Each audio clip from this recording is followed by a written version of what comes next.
بسم اللہ الرحمن الرحیم اللہم صلی علی سیدنا و مولانا محمد و علی آل صلی علی سیدنا و مولانا محمد و صحابہ صلی علی سیدنا و مولانا محمد و بارک وسلم وصلو علیہ۔ السلام علیکم ورحمۃ اللہ وبرکاتہ۔ دوستو، آج رہائش خانہ خدا ویڈیو اینڈ تک دیکھا کریں، اچھی لگے تو اس کو لائک اور شیئر ضرور کیا کریں۔ کمنٹ سیکشن میں جا کے اپنا کمنٹ کر کے بتایا کریں کہ آپ کو یہ ویڈیوز کیسی لگ رہی ہیں اور آپ نے اس میں سے کیا سیکھا۔ اگر آپ چینل پر نئے ہیں تو چینل کو سبسکرائب کر کے بیل آئیکن پریس کر دیں تاکہ ہماری ہر آنے والی نئی ویڈیو آپ تک بر وقت پہنچ سکے۔ بڑھتے ہیں ہم آج اپنے موضوع کی طرف، رہائش خانہ خدا۔ سب سے اولا و اعلیٰ ہمارا نبی، سب سے بالا و اعلیٰ ہمارا نبی، سب سے اولا و اعلیٰ ہمارا نبی، سب سے بالا و بالا ہمارا نبی، اپنے مولا کا پیارا ہمارا نبی، دونوں عالم کا دھولا ہمارا نبی، اپنے مولا کا پیارا ہمارا نبی، دونوں عالم کا دھولا ہمارا نبی، بزم آخر کا شمع فروزاں ہوا، بزم آخر کا شمع فروزاں ہوا، نور اول کا جلوہ ہمارا نبی، نور اول کا جلوہ ہمارا نبی، اور جس کو شایاں ہے عرش خدا پر جلوس، جس کو شایاں ہے عرش خدا پر جلوس، ہے وہ سلطان والا ہمارا نبی، اور بجھ گئیں جس کے آگے سبھی مشعلیں، بجھ گئیں جس کے آگے سبھی مشعلیں، شمع وہ لے کر آیا ہمارا نبی، شمع وہ لے کر آیا ہمارا نبی، اور جس کے تلووں کا دھون ہے آب حیات، اور جس کے تلووں کا دھون ہے آب حیات، جس کے تلووں کا دھون ہے آب حیات، ہے وہ جان مسیحا ہمارا نبی، جس کے تلووں کا دھون ہے آب حیات، جس کے تلووں کا دھون ہے آب حیات، ہے وہ جان مسیحا ہمارا نبی، ہے وہ جان مسیحا ہمارا نبی، اور عرش و کرسی کی تھی آئینہ بندیاں، عرش و کرسی کی تھی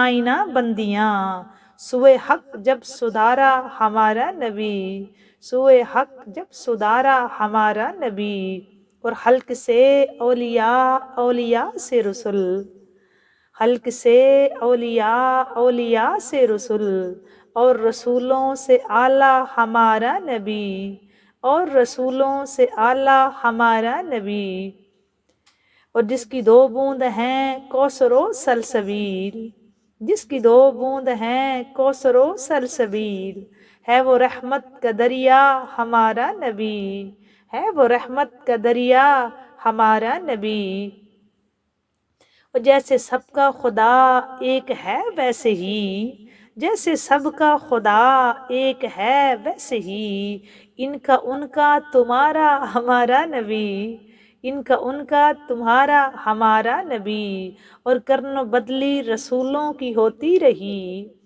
کرن و بدلی رسولوں کی ہوتی رہی، چاند بدلی کا نکلا ہمارا نبی، چاند بدلی کا نکلا ہمارا نبی، اور کون دیتا ہے دینے کو منہ چاہیے، کون دیتا ہے دینے کو منہ چاہیے، کون دیتا ہے دینے کو منہ چاہیے، دینے والا ہے سچا ہمارا نبی، دینے والا ہے سچا ہمارا نبی، اور کیا خبر کتنے تارے کھلے چھپ گئے، کیا خبر کتنے تارے کھلے چھپ گئے، پر نہ ڈوبے نہ ڈوبا ہمارا نبی، پر نہ ڈوبے نہ ڈوبا ہمارا نبی، اور ملک کونین میں انبیاء تاجدار، ملک کونین میں انبیاء تاجدار، ملک کونین میں انبیاء تاجدار، وہ تاجداروں کا آقا ہمارا نبی،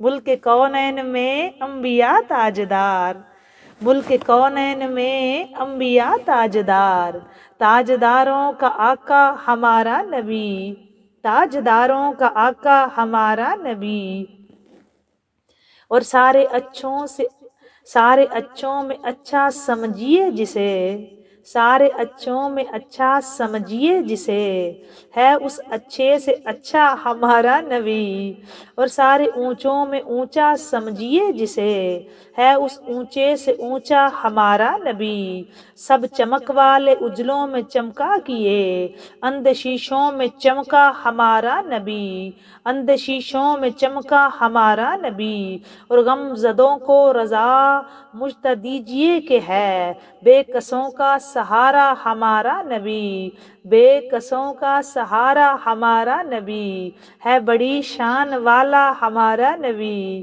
ہے بڑی شان والا ہمارا نبی، وہ سب سے اعلیٰ و اعلیٰ ہمارا نبی، سب سے اولیٰ و اعلیٰ ہمارا نبی، سب سے بالا و والا ہمارا نبی، اپنے مولا کا پیارا ہمارا نبی، دونوں عالم کا دھولا ہمارا نبی، دونوں عالم کا دھولا ہمارا نبی، اور دونوں عالم کا دھولا ہمارا نبی، اور جس کے قدموں کا دون ہے آب حیات، جس کے طلبوں کا دون ہے آب حیات، جس کے طلبوں کا دون ہے آب حیات، ہے وہ جان مسیحا ہمارا نبی، ہے وہ جان مسیحا ہمارا نبی، ہے بڑی شان والا ہمارا نبی، بے کسوں کا سہارا ہمارا نبی، بے کسوں کا سہارا ہمارا نبی، بے کسوں کا سہارا ہمارا نبی، بے کسوں کا سہارا ہمارا نبی، بے کسوں کا سہارا ہمارا نبی صلی اللہ علیہ وآلہ وسلم۔ دوستو آج راہش خانہ خدا پہ بات کرتے ہیں۔ یمن کے بادشاہ ابرہا نے ارادہ کیا کہ وہ خانہ کعبہ کو نعوذ باللہ گرا دے گا۔ ابرہا اپنے ہاتھیوں کے بہت بڑے لشکر کو لے کر، ہاتھیوں سمیت بہت بڑا لشکر لے کر مکہ المکرمہ کے قریب آیا۔ اس نے پڑاؤ ڈالا، اس نے پیغام بھیجا کہ میں خانہ کعبہ کو ڈھانے کے لیے، نعوذ باللہ ڈھانے کے لیے آیا ہوں، اگر تم مقابلہ کرو گے تو تباہ ہو جاؤ گے، نہ تمہارے پاس فوج ہے نہ طاقت، اپنی زندگیوں کو ہلاکت میں نہ ڈالو، ہمارے لشکر سے کسی قسم کا تعارض نہ کرو، ہم اس عمارت کو گرا کر واپس چلے جائیں گے، ہمیں تم سے کوئی دشمنی نہیں، ہمارا مقصد صرف نعوذ باللہ اندھام کعبہ ہے، اگر تم مقابلہ کرنے سے باز رہو تو اہل مکہ کی جان و مال کی سلامتی کی ضمانت دی جا سکتی ہے۔ حناطہ آپ کا حکم سر آنکھوں پر، بندہ ابھی روانہ ہو جاتا ہے۔ حناطہ حمیری مکہ میں داخل ہوتا ہے، لوگوں کو ابرہا کے لشکر کی اطلاع مل چکی ہے، اس لیے بدخواس ہو رہے ہیں۔ حناطہ لوگوں سے سردار مکہ کا پتہ پوچھتا ہے تو اسے بتایا جاتا ہے کہ عبد المطلب مکہ کے سردار ہیں۔ دوستو یہ آپ نے بڑی توجہ سے سننا ہے، یہ انتہائی ایمان افروز اور زبردست واقعہ ہے جو میں آج راہشک میں آپ کے ساتھ شیئر کر رہی ہوں۔ حناطہ لوگوں سے سردار مکہ کا، میرے لفظوں پہ غور کرنا ہے آپ نے، سردار مکہ کا پتہ پوچھتا ہے تو اس کو بتایا جاتا ہے کہ عبد المطلب سردار مکہ ہے، اور وہ ان سے ملتا ہے اور کہتا ہے میں ابرہا شاہ یمن کا ایلچی ہوں، ہمارا بادشاہ کعبہ کو مسمار کرنے کے لیے 60,000 کا لشکر لے کر آیا ہے، تم اس کا مقابلہ نہیں کر سکو گے، اسے اہل مکہ سے کوئی دشمنی نہیں ہے، وہ صرف کعبہ کو گرانا چاہتا ہے، اگر تم اس کی راہ میں مزاحمت نہیں کرو اور مزاحمت نہ کرنے کا وعدہ کرو تو میں تمہیں اہل مکہ کی سلامتی کی ضمانت دے سکتا ہوں۔ حضرت عبد المطلب نے کہا ہم تمہارے بادشاہ سے لڑنے کی طاقت نہیں رکھتے، کعبہ اللہ کا گھر ہے، وہ چاہے گا تو اپنے گھر کو بچا لے گا۔ حناطہ نے کہا تم میرے ساتھ بادشاہ کے پاس چلو اور اپنی زبان سے یہ بات کہو۔ حضرت عبد المطلب حناطہ کے ساتھ چل دیتے ہیں۔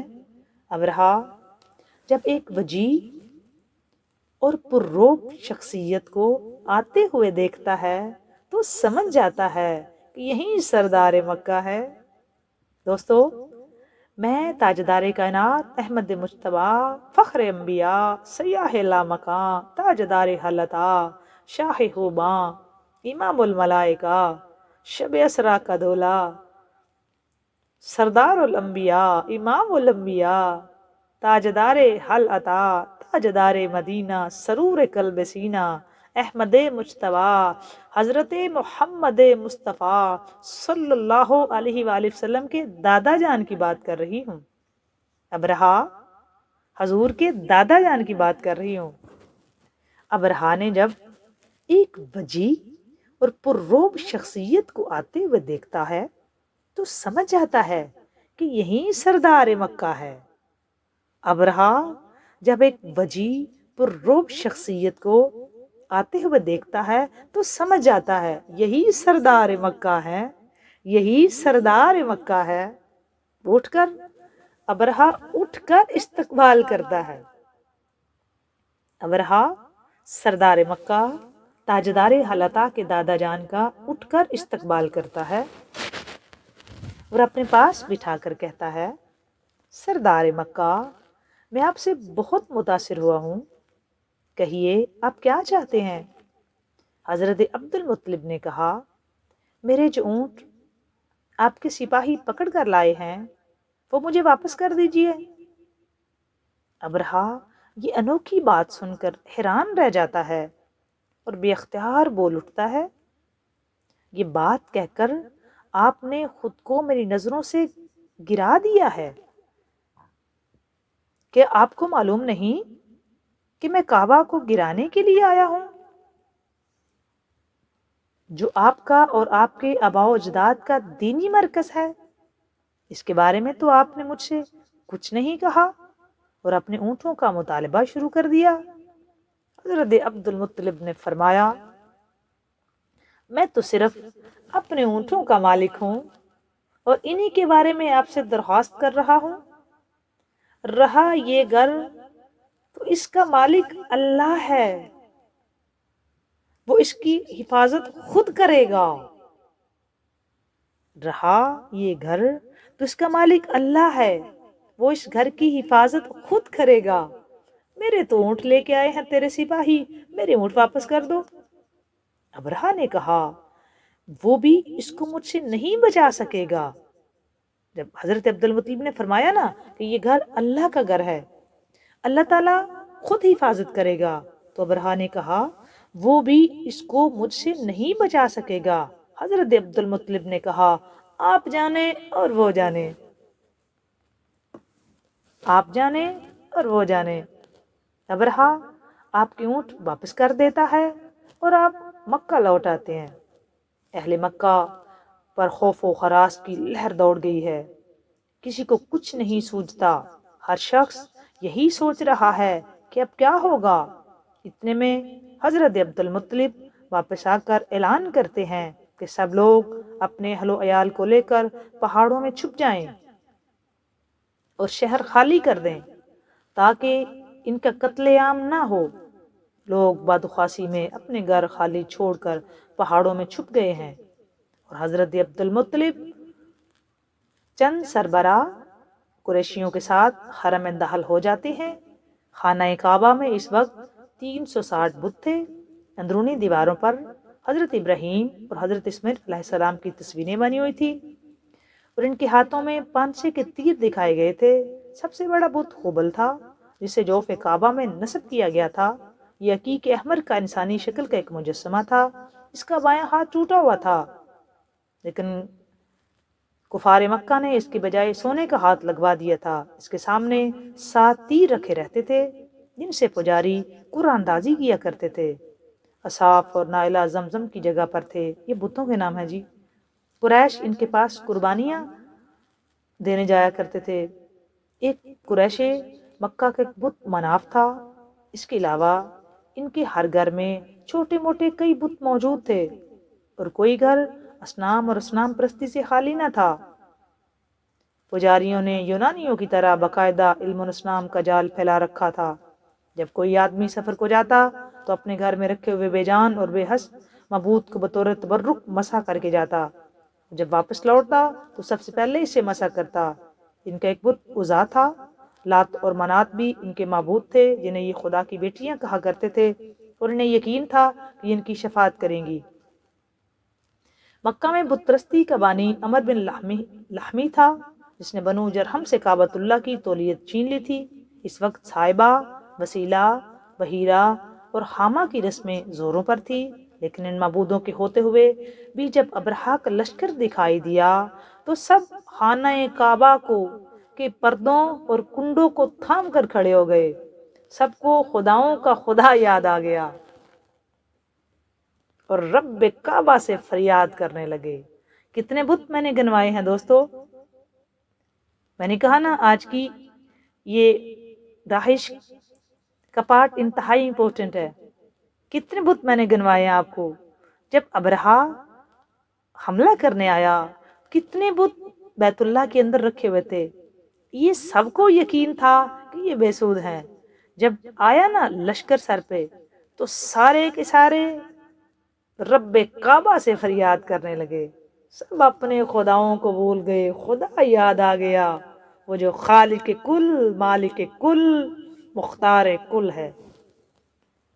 حضرت عبد المطلب نے دعا کی، خدایا بندہ اپنے گھر کی حفاظت کرتا ہے، تو بھی اپنے گھر کی حفاظت کر۔ یہ حضرت عبد المطلب نے مالک کائنات سے التجا کی، خالق کل سے وحدہ لا شریک سے التجا کی، مالک بندہ اپنے گھر کی حفاظت کرتا ہے، تو بھی اپنے گھر کی حفاظت کر۔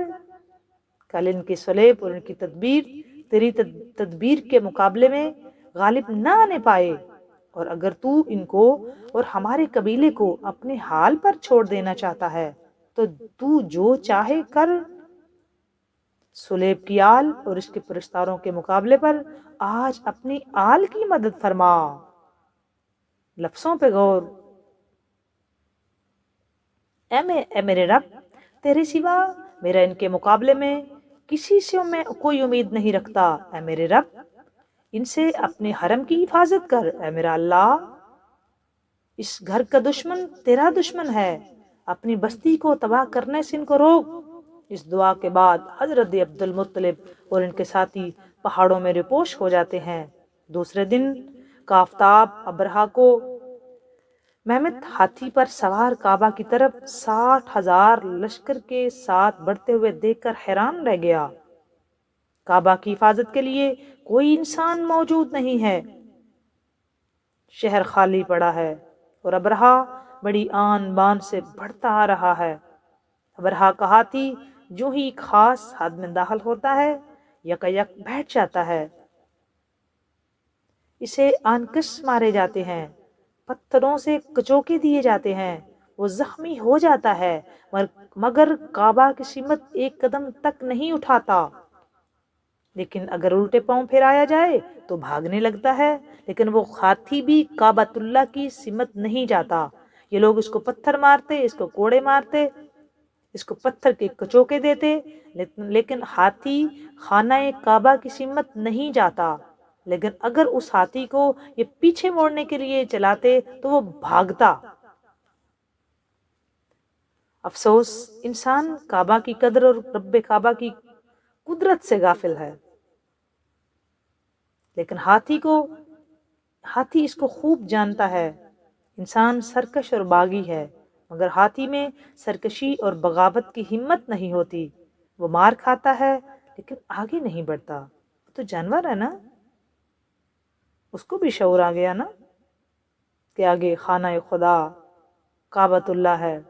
وہ مار کھاتا، آگے نہیں بڑھا، گویا زبان بے زبانی سے کہہ رہا ہے، کم بختو، میں اتنا طاقتور ہونے کے باوجود 1 انچ آگے بڑھنے کی طاقت نہیں رکھتا۔ تم کون ہو جو کعبہ کو مسمار کرنے کا ارادہ رکھتے ہو؟ نہ تم اسے دیکھ سکتے ہو، نہ میں تمہیں بتا سکتا ہوں۔ لیکن ابرہہ اور اس کے سپاہی تو مقابلے میں میدان کو خالی دیکھتے ہیں، کوئی متنفس نظر نہیں آتا۔ ہاتھی کو بار بار کچوکے دیے جاتے ہیں، وہ چنگھاڑنے لگتا ہے لیکن آگے نہیں بڑھتا۔ اتنے میں آسمان پر پرندوں کے جھنڈ دکھائی دیتے ہیں، جو چونچوں میں ککریاں لیے ہوئے ہیں، وہ چشمے زدن میں ابرہا کے لشکر پر محیط ہو کر سنگریزوں کی بارش شروع کر دیتے ہیں۔ یہ سنگریزے قہر الہی کے تیر ہیں، یہ سنگریزے قہر الہی کے تیر ہیں، جس پر گرتے ہیں اس کا جسم گلنا شروع ہو جاتا ہے اور تڑپ تڑپ کر سخت اذیت کے عالم میں جان دے دیتا ہے۔ ابرہا کا جسم ٹکڑے ٹکڑے ہو کر گر رہا ہے، جہاں سے کوئی ٹکڑا گرتا ہے وہاں پی پر لہو بہنے لگتا ہے۔ لشکر افراتفری کے عالم میں یمن کی طرف بھاگتا ہے۔ اس بھگدڑ میں کوئی ادھر گرتا ہے، کوئی ادھر گرتا ہے، لوگ گر رہے ہیں، تڑپ رہے ہیں، مر رہے ہیں، اور قریش پہاڑوں میں پناہ لیے ان کا تماشا دیکھ دیکھ کر رب کعبہ کی قدرت اور قدر کے قائل ہو رہے ہیں۔ چنانچہ ابو قبیس بن اسلط کہتا ہے، اٹھو اور اپنے رب کی عبادت کرو اور مکہ و مینا کی پہاڑیوں کے درمیان بیت اللہ کے کونوں کو مس کرو۔ جب عرش والے کی مدد تمہیں پہنچی تو اس نے بادشاہ کے لشکروں کو اس حال میں پھیر دیا کہ کوئی خاک پر پڑا تھا اور کوئی سنگسار کیا ہوا تھا۔ یہ واقعہ تاجدار کائنات احمد مجتبی حضرت محمد مصطفیٰ صلی اللہ علیہ وآلہ وسلم کی ولادت باسعادت سے کچھ عرصہ پہلے رونما ہوا، جس کا ذکر قرآن پاک میں بھی سورۃ فیل میں بڑی تفصیل کے ساتھ آیا ہے۔ اللہ تعالیٰ نے اس واقعے کو بڑی تفصیل کے ساتھ بیان کیا ہے کہ اے پیغمبر، اے نبی صلی اللہ علیہ وآلہ وسلم، کہ آپ کو معلوم نہیں کہ آپ کے پروردگار نے ہاتھی والوں کے ساتھ کیسا برتاؤ کیا؟ کیا اس نے اصحاب فیل کی تمام چالیں بیکار اور ضائع نہیں کر دی اور ان پر غول کے غول پرندے بھیجے جن ہاتھی والوں پر کنکریاں پھینکتے تھے؟ پھر اللہ نے ان کو ایسا کر دیا جیسے کھایا ہوا بوس۔ دوستو، آج رہائش خانہ خدا یہ مالک کی کرم نوازیاں ہیں، یہ وہ بے نیاز ہے، وہ جو چاہے جب چاہے جس وقت چاہے وہ علی کل شیء قدیر ہے، وہ کر سکتا ہے، وہ بے نیاز ہے۔ اور یقین کامل تو حضرت عبد المطلب کا کتنا کمال تھا کہ وہ جانتے تھے کہ یہ خانہ خدا اور یہ بت خدا نہیں، یہ بتوں کا گھر نہیں، یہ اللہ کا گھر ہے، یہ خالق کائنات کا گھر ہے اور خالق کائنات ہی سے بچا سکتا ہے۔ آپ نے فرمایا، میرا گھر نہیں، یہ اللہ تبارک و تعالیٰ کا گھر ہے، یہ وہی بچائے گا جس کا یہ گھر ہے۔ پھر مالک نے اپنی شان قدرت سے بچایا۔ دوستو، اب سوچیں کہ ہاتھی کتنا بڑا ہوتا ہے اور پرندہ ابابیل کتنا چھوٹا سا ہے، اور اس کے بھی چونچ میں کتنا کو پتھر آ سکتا تھا، انتہائی چھوٹا۔ لیکن سیرت کی کتب میں ملتا ہے کہ جس کو وہ پتھر لگا وہ وہیں گیا، گل گیا، سڑ گیا، پیپ نکلی، مر گیا، بھگدڑ مچ گئی۔ وہ بے نیاز بادشاہ، تو اپنے کام تو ہی جانتا ہے، تیری بے نیازیاں، تیرے رنگ، تیری قدرتیں باقی بے نیاز ہیں، اور یقین کتنا بڑا ہے تاجدار کائنات کے خاندان کا۔ یہ ہاشمیوں کا کتنا کمال یقین ہے۔ حضرت عبد المطلب نے فرمایا کہ آج تو بچا، اور خود پہاڑ پہ ابرہا حیران ہو گیا۔ یہ یقین تھا حضرت عبد المطلب کا کہ مالک بچا سکتا ہے۔ دوستو، جڑ جاؤ اپنے رب سے، بندگی میں آ جاؤ اپنے رب کی۔ اللہ وحدہ لا شریک ہے، اللہ کے سوا کوئی ذات عبادت کے لائق نہیں۔ خالق کائنات واحد ہے، وہ واحد ہے، وہ احد ہے، اس کی ذات سے جڑ جائیں، وہی سجدے کے لائق ہے، اس کے سوا کوئی شے، کوئی ذات، کوئی شے سجدے کے لائق نہیں۔ طواف صرف خانہ کعبہ کا، سجدہ صرف خالق کائنات کو، صرف خالق کو سجدہ، اس کے سوا کوئی ذات سجدے کے، عبادت کے لائق نہیں۔ ہمارا اللہ ہی سب کچھ بنانے والا ہے۔ ہم خوش قسمت ہیں، مسلمان بینگا مسلمان ہم خوش قسمت ہیں کہ ہمیں خالق کائنات کی محبت اور حضور کی امت میں ہونے کا شرف حاصل ہوا۔ اپنے رب سے، اپنے رب کی قربت کی دعا مانگا کرو، اپنے حبیب کی، اس کے حبیب کی محبت کی، حبیب کی آل اولاد سے محبت ان کی قربت۔ مالک میری اور آپ کی ساری پریشانیاں دور فرمائے، اپنے خاص کرم سے ہم پہ نگاہ کرم فرمائے۔ اللہ تعالیٰ جتنی دعائیں میرے ذمہ لگی ہوئی ہیں ساری دعائیں پاک بارگاہ کی تیری پاک بارگاہ میں پیش کری۔ مالک ساری دعاؤں کو استجاب اور قبول فرما۔ اللہ تعالیٰ ہم سب کے سینوں کو مدینہ بنا اور ہم کو جھانکتی آنکھوں سے فخر انبیاء کی زیارت سے مشرف فرما۔ زندگی رہی تو انشاءاللہ تعالیٰ نیکسٹ ویڈیو میں مزید بات ہوگی۔ بات اچھی لگی تو اس کو لائک اور شیئر ضرور کریں، اور کمنٹ سیکشن میں جا کے اپنا کمنٹ کر کے بتائیں کہ آپ کو یہ ویڈیوز کیسی لگ رہی ہیں اور آپ اس میں سے کیا سیکھ رہے ہیں۔ دعائیں دیتے رہو، دعائیں واپس آ جائیں گی۔ آسانیاں بانٹتے رہو، آسانیاں ملیں گی۔ اللہ حافظ۔